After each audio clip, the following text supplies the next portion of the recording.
Hello, we are Team 15, and this is our interim presentation on our analysis and redesign of kitchen scales. Our group is aiming to analyze and redesign a domestic digital kitchen scale. This product is used to measure the weight of ingredients for cooking and baking, to determine serving sizes, and for portioning and dieting. The production volume for this item is 100,000 units.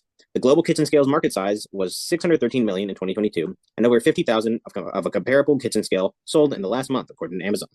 Therefore, it is not unreasonable to believe that this scale could sell at least 100,000 units in a year. On the first slide here, you can see the weighing scale's assembled view. Clearly visible are the screen, weighing platform, and power and zero button.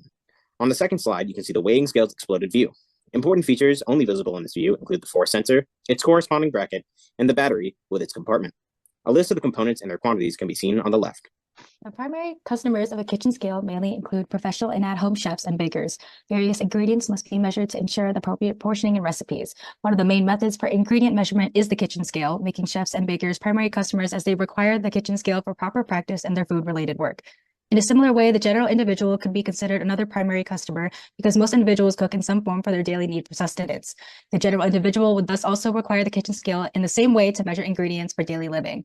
The secondary customers of a kitchen scale include fitness influencers, bodybuilders, teachers, and researchers. Diet is a significant component to physical health and development for fitness influencers and bodybuilders, making them secondary customers, as the kitchen scale is one of the methods used to determine serving sizes for their dietary needs.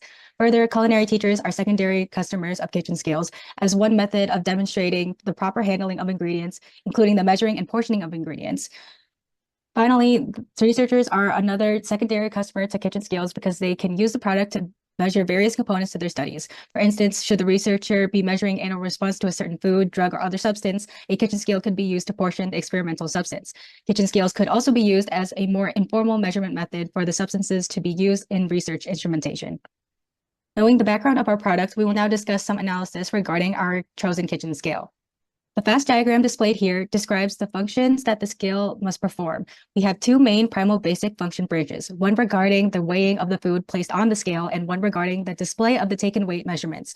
These work with the supporting functions under the assured dependability, assured convenience, and enhanced product bridges to contribute to the main task function of kitchen scales, defined to be to quantify food. Here we see the BOM for each part and fastener in our scale assembly.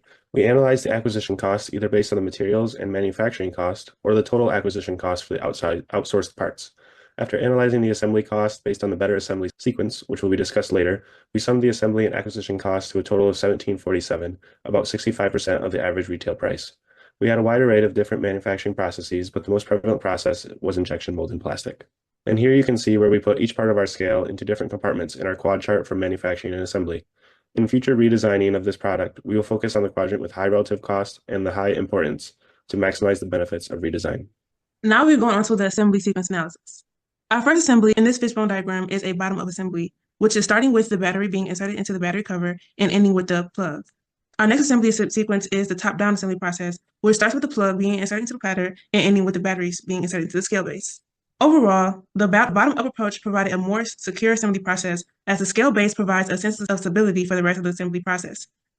When assembled from the top down, the user must hold the pieces together by hand until the battery is inserted and the plug is put through the entire sequence, which is more unstable than assembly one. We'll now consider platform-based product family design for the kitchen scale. Considering the previously discussed target customers, we developed this functional differentiation table shown on the right, separating the leaves of our FAST table according to what we deemed as functions that should be the same or different for each customer group.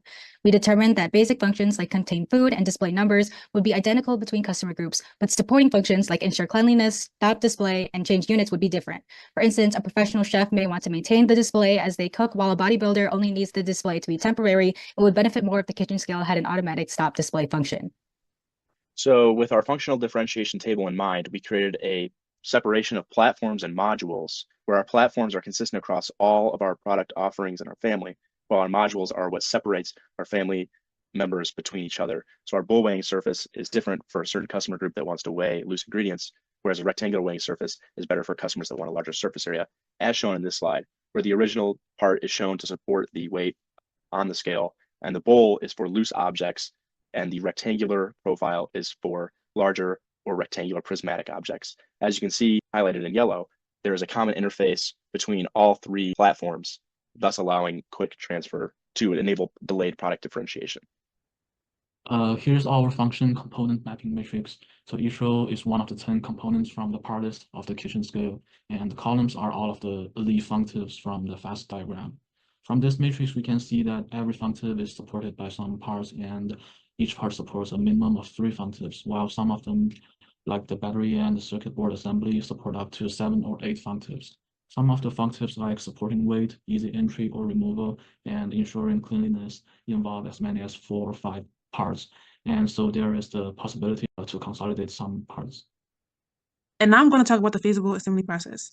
As you can see in the diagram, starting with the top-down approach from the plug to the battery cover proved to be less efficient, given the assembly process differentiated once the pattern is inserted, since there are different shapes for each variant.